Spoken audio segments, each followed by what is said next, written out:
Hola, buenas tardes. Buenas tardes. La semana pasada estuve hablando sobre el orfismo, me quedé en el orfismo, ¿no? De hecho, vamos a ver en esta exposición, en mis exposiciones, voy a ver cómo entra la mitología en la presocrática, porque los presocráticos, uno dice, no, los presocráticos comenzaron con Tales, y no cuenta Hesiodo, no cuenta Homero, no cuenta Orfeo, no cuenta otro que se llamaba, no cuenta Homero también, no cuenta Ferécides, pero aquí vamos a ver cómo es que ellos entraron, por unas nuevas interpretaciones que dijeron. Los Tales y los presocráticos en realidad no han dejado de ser teólogos, no han dejado de ser, ellos dicen que son científicos, pero eso de que la explicación de que nació el agua no sigue siendo científica, sigue siendo una explicación teológica, mítica. Eso lo va a decir posteriormente un filósofo argentino, que ahorita lo voy a mencionar, pero por ahí empiezo, ¿no? Ok, entonces me voy a continuar hablando del orfismo para que no se piense que me estoy saliendo de tema, digo esto, ¿no? El orfismo. El orfismo, según Thompson, en su libro Los primeros filósofos, se desarrolló... No, perdón, voy a hablar sobre el orfismo. Según Thompson, en su libro Los primeros filósofos, hubo tres corrientes paralelas al inicio del pensamiento griego. La primera era así: una comandada por Anaximandro en Mileto, también comandada por Solón en Atenas, que representaba la explicación filosófica de los aristócratas y de los burgueses. Solón. La segunda era la de los pobres, basado en las necesidades de los campesinos explotados e indigentes. No tenían un líder filosófico porque eran pobres. Y la tercer corriente, según Thompson, era una mezcla de las dos, la cual abanderó Pitágoras. El orfismo se identificó con la segunda, la de los pobres. ¿Se acuerdan? La de los pobres, la de los campesinos indigentes. El orfismo, vamos a ver por qué. El orfismo se identifica con la segunda, y el orfismo nace probablemente en Tracia, la patria del poeta Orfeo, y se estructura esta filosofía del orfismo alrededor de Dionisios, que es el dios de la generación. En el seno de las clases menesterosas, José, Dionisio, es el primer intento, José, de una religión de salvación en el contexto helénico. Tales clases, las clases pobres, habían perdido la esperanza del restablecimiento de la justicia y el equilibrio. Entonces era salvación, pues, es como Jesucristo, que vino con los pobres, es lo mismo. El orfismo hablaba de una nostalgia de la vida futura y de un paraíso, de una nostalgia de un pasado, de un paraíso perdido, cuyos beneficios eran conocidos únicamente a través de una supuesta revelación, ¿verdad? O sea, de la vida más allá de la muerte y del paraíso perdido. Debido a que la vida del hombre tenía un destino incierto, el orfismo vio la vida de manera pesimista. Por ejemplo, comparando a Orfeo y a Homero, a los orfistas y a Homero, como lo dije la semana pasada. Homero tenía un sistema antropocéntrico, el yo es el cuerpo. Los órficos tenían un sistema teocéntrico, en donde evoluciona el concepto de alma, siendo esta el alma superior y opuesta al cuerpo. Entonces aquí nace el dualismo órfico. El dualismo órfico nace de un pecado original, que se basa en que los titanes despedazan y matan a Dionisios, pero Dionisio resucitó, y debido a que los titanes tenían sangre de Dionisio, cuando Zeus los fulminó con su rayo, nació la raza humana, parte materia, titanes, parte espíritu, la sangre de Dionisio. Entonces la raza humana es dual. Ok. Orfismo. Entonces, continuando con el orfismo. Los órdicos le deben mucho a Hesíodo, no solo con respecto a su teogonía órfica, basada en la teogonía de Hesíodo, sino con respecto a la moral de Hesíodo y la moral de los órficos. Ambos tienen un concepto similar sobre la justicia. ¿Qué es la justicia? Para definirlo, la injusticia son las inicuas tendencias de los explotadores. Esa es la injusticia. Y el concepto de amor órfico significa reunir lo separado y armonizar esa unión. En esa dualidad, pueblo humilde contra aristócrata, para el pueblo humilde el amor es una fuerza de unión, y para los aristócratas el amor no está bien, porque el amor busca la superación, la necesidad y la unidad. A ver, vamos. Ok. Estoy continuando aquí. Bueno, en cuanto al pueblo y a los aristócratas, ¿no? A los aristócratas les conviene la división y la discordia, lo contrario que produce el amor.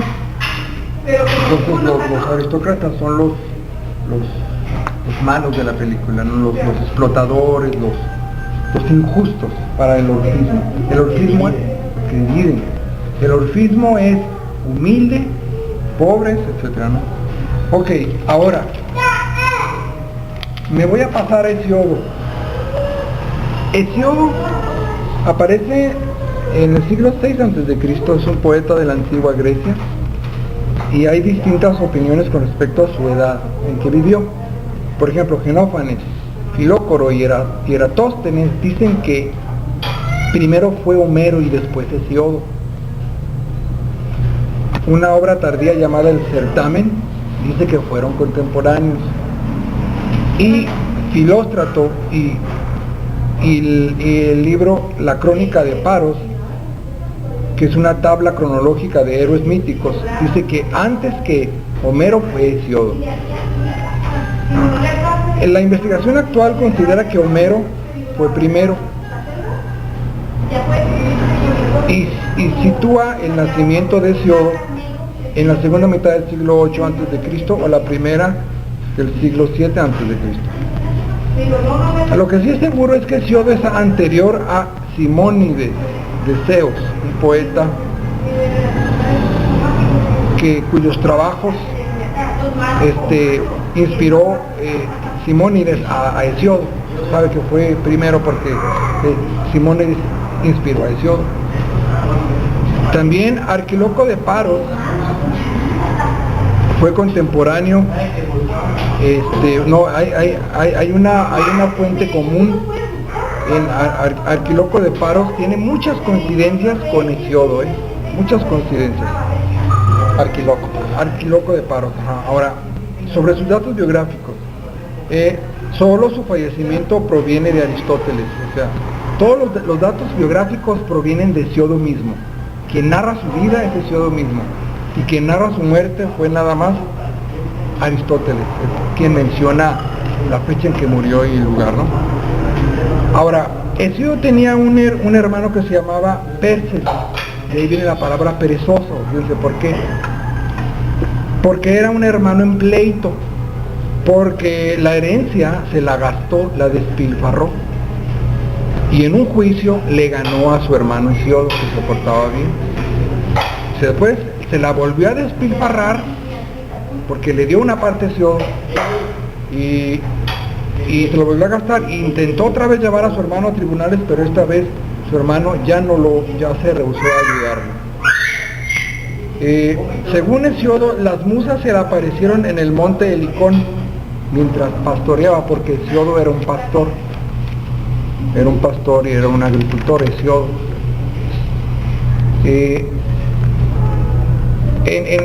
fue a Calais, un lugar en Grecia, y participó en los juegos funerarios en homenaje a Anfidamante, donde participó Hesíodo en un certamen poético y ganó el premio.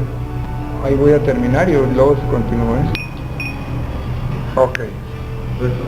Gracias. Les comentaba, sobre, el concurso el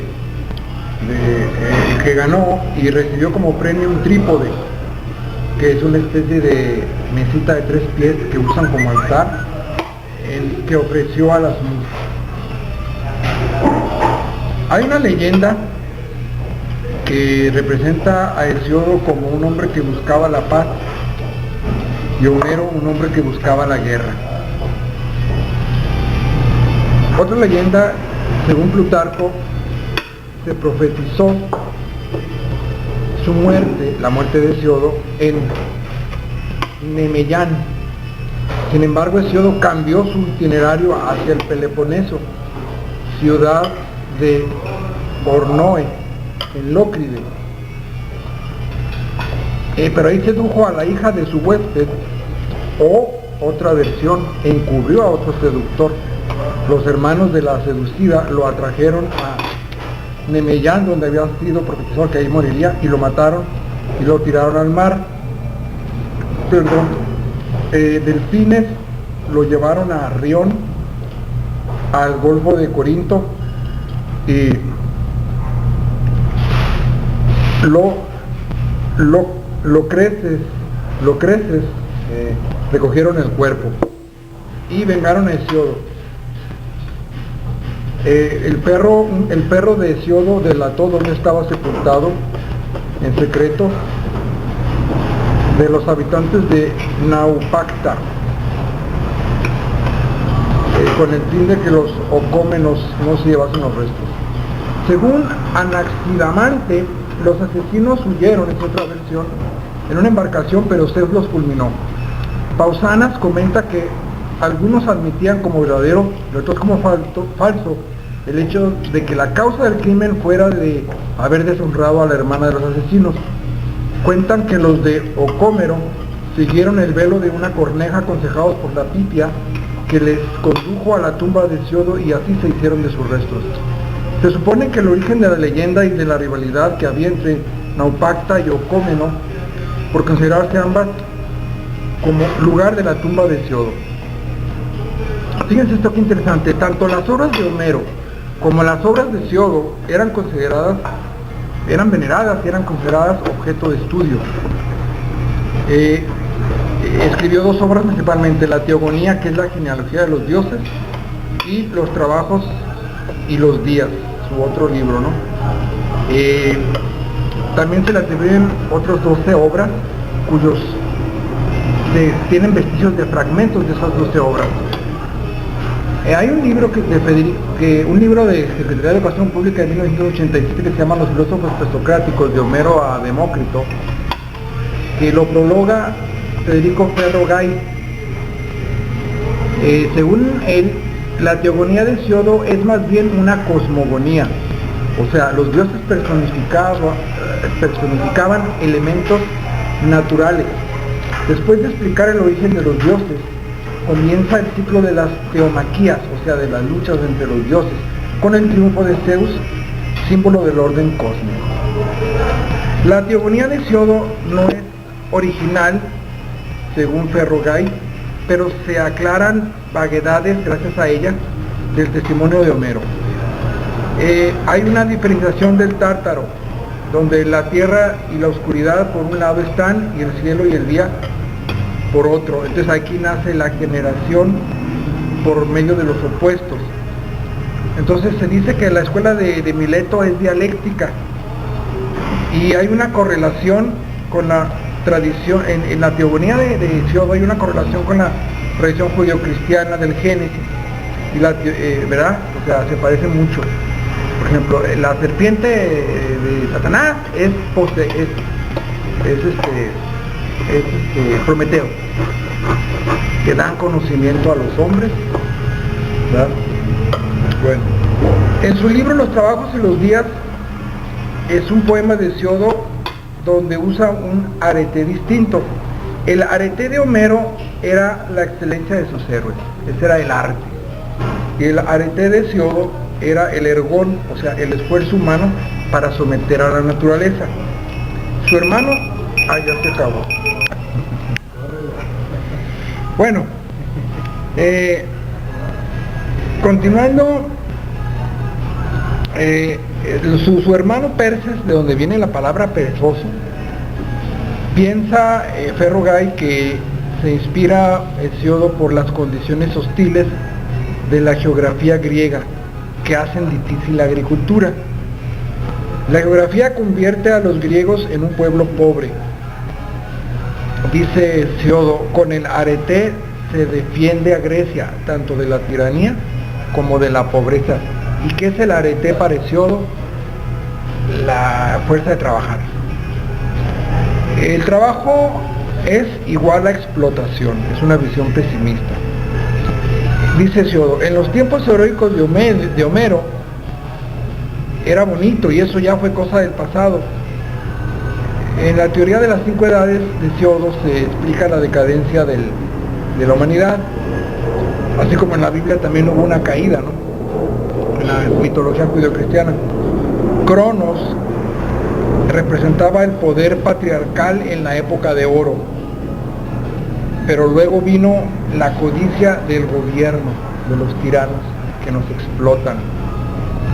Ahí está esa lucha dual, aquí nace la dialéctica, el día y la noche, ¿verdad? La decadencia progresiva, dice Hesíodo, es debido al crecimiento de las culpas, pongan mucha atención, gracias a la pérdida del respeto hacia los dioses, que es un pecado de la insolencia, es la famosa ibris, cuando el orgullo le gana al héroe y llega a ofender a los dioses, entonces viene la caída, ¿no? Y también la decadencia se debe al ejercicio de la violencia, al ejercicio del derecho del más fuerte.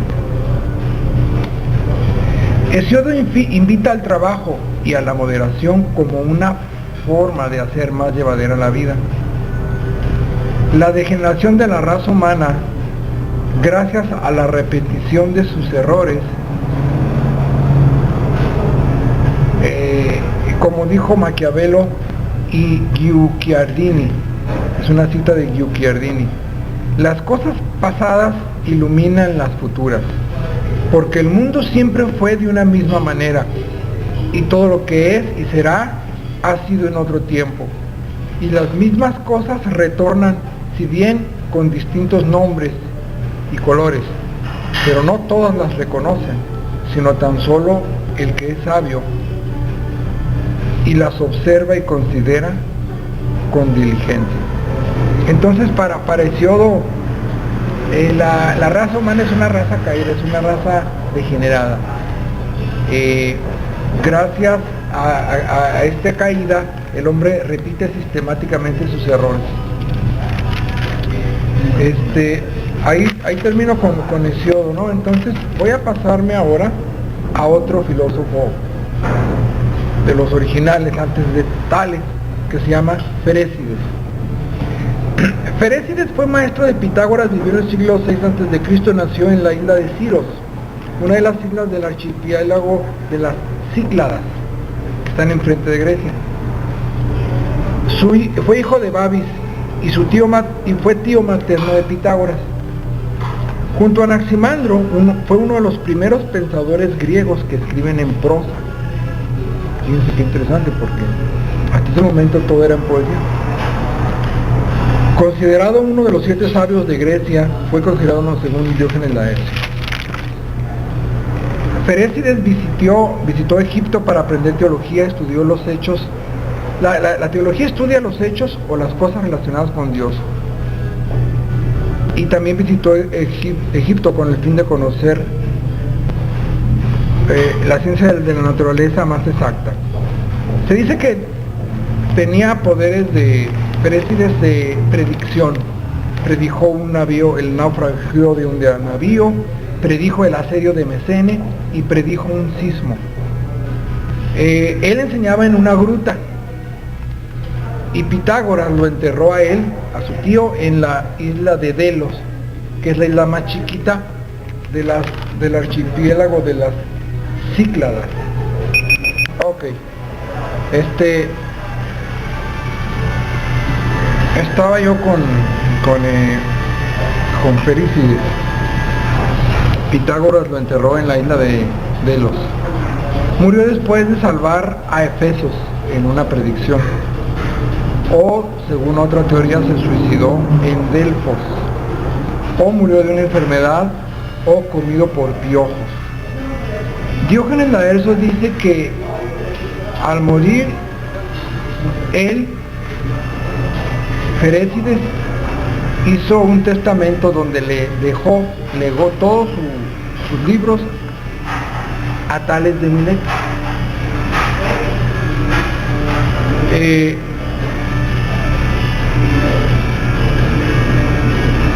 Ahora, hay una carta que Tales parece, es una carta apócrifa, que escribe en respuesta a esa herencia que le dejó Ferécides, en donde Tales se compara a él y dice: tú eres un deductivo que todos tus conocimientos los sacaste deduciendo, pero yo soy un viajero, en donde Tales es el viajero irónico físico que contradice o está en contra del prosista encerrado en la cueva, que no busca, Ferécides, las instrucciones de otros hombres. Una crítica que le hace Tales a él. Sea apócrifa o no esta carta, la carta enseña que la mentalidad griega desprecia la prosa en un mundo gobernado por la poesía oral hasta el siglo III antes de Cristo. Hay ahora, las obras de Ferécides, un libro de él que se llama La Heptamiquia o Las 5 Cavernas, está considerado un libro que constituye un puente entre lo mítico y lo presocrático. Enseña su filosofía Ferécides a través de representaciones míticas. La obra está perdida, pero existen fragmentos. Y Aristóteles, en su libro Metafísica, dice que esa obra era una mezcla de mito y filosofía. ¿Cómo era la cosmología de Ferécides?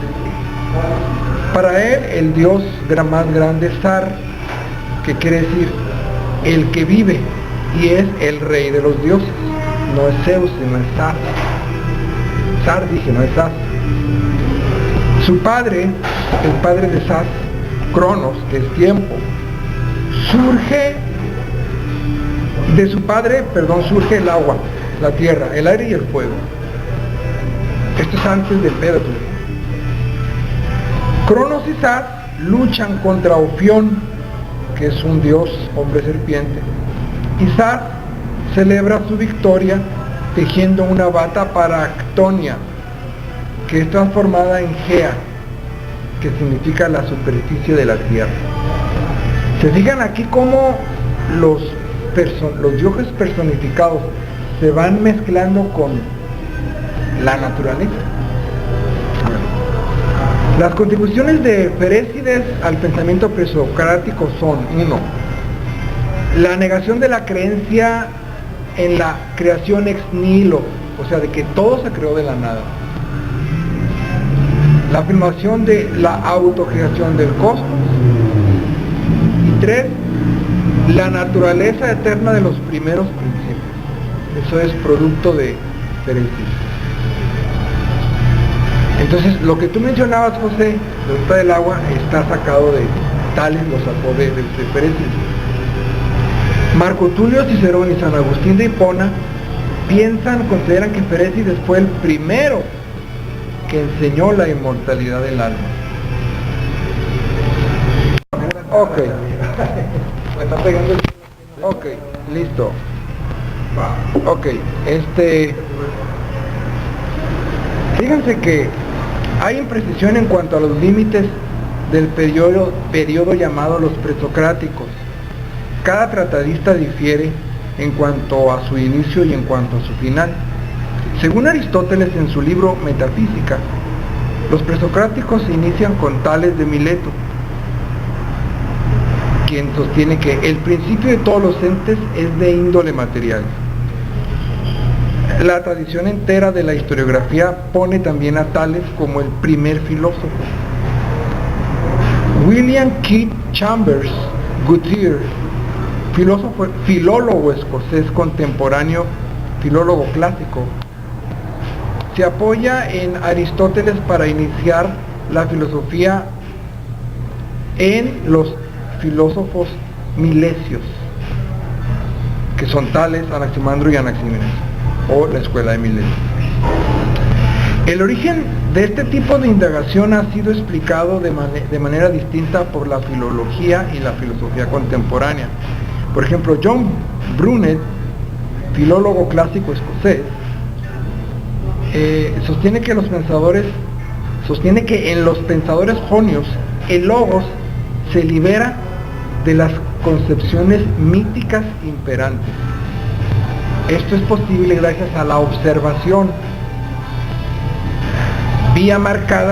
Esta vía de la observación que marcaron los filósofos jonios fue el camino que toda la ciencia occidental posterior consiguió.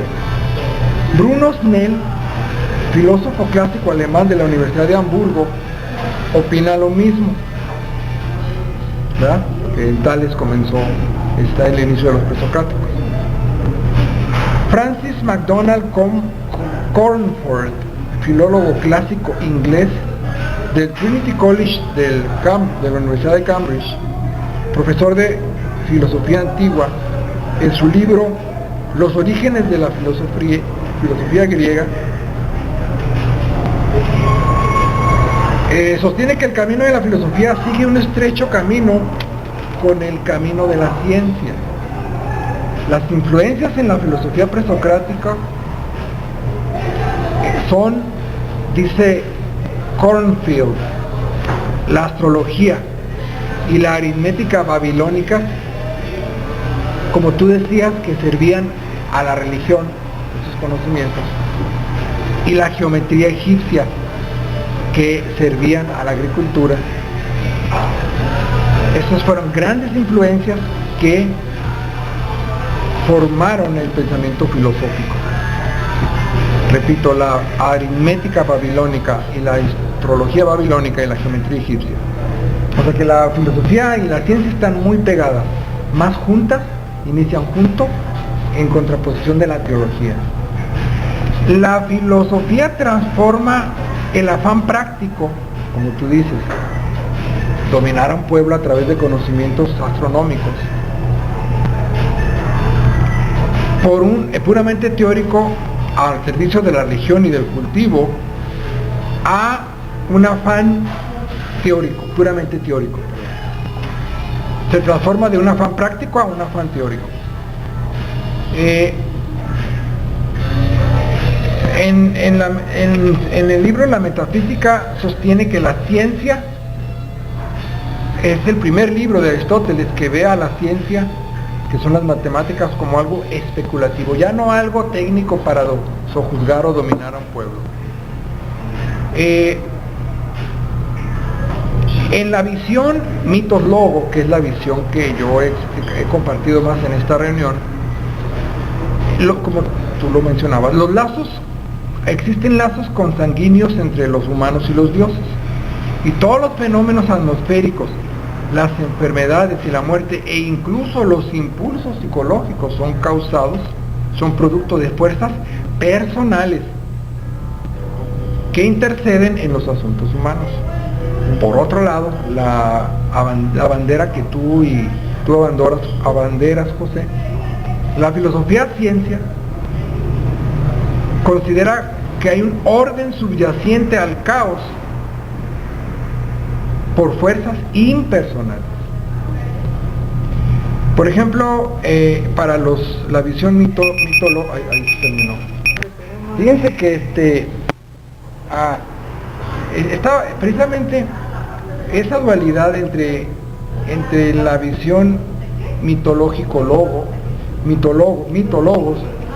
de creer que todo se inició con una familia divina, en contraposición con la otra visión de que todo nace de una necesidad despersonalizada.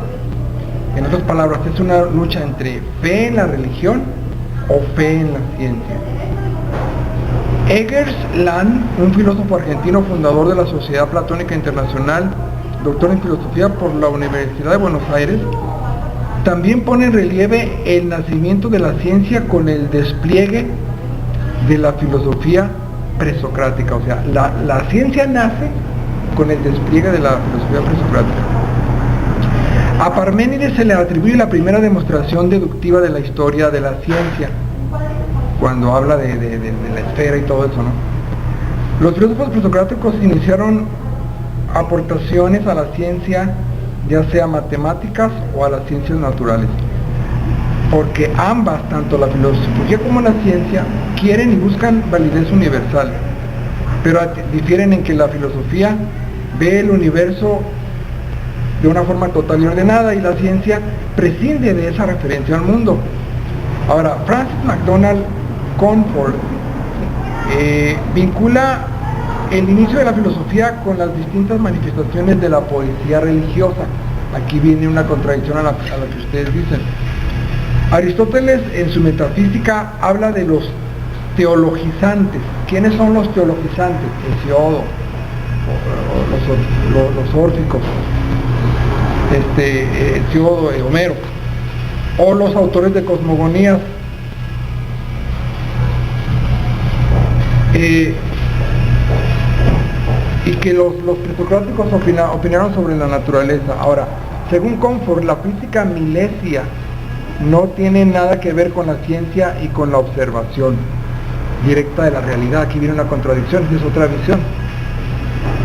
Según Comfort, tanto en su material conceptual como en sus explicaciones continúan siendo explicaciones míticas. O sea, las explicaciones de Tales, de Heráclito, son explicaciones míticas, según Comfort, simplemente traslada a representaciones laicizadas el esquema cosmogónico realizado por el pensamiento mítico ritual. Homero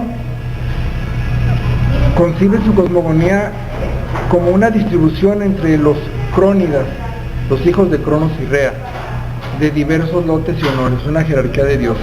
En cambio, los naturalistas jónicos presentan una división de jurisdicciones entre los poderes contrarios, religión y ciencia. Hesiodo influye en Anaximandro, cuando Hesiodo habla de un caos y Anaximandro habla de una apeirón o una naturaleza indeterminada, es lo mismo. Hesiodo crea las parejas divinas, crea de parejas divinas el estirpe del Olimpo a partir de lo indeterminado. Para los naturalistas jónicos ya no son divinidades personales como Urano y Gea, sino naturalezas como frío o caliente, seco o húmedo.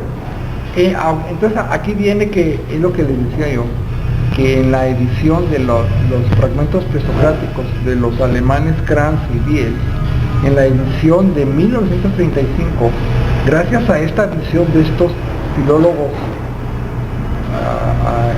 escoceses, ingleses, se incluye ya, antes de Tales, a los que mencioné, Homero, Hesiodo y incluyó tanto esta visión que ya se incluyeron, ¿no? Porque se dieron cuenta que no podían relegarlos, ¿no? Entonces este es un nuevo enfoque que se le da a la edición desde la edición de 1935, ¿no? Entonces, no sé qué más pueda comentarles, pero continuamos la próxima semana.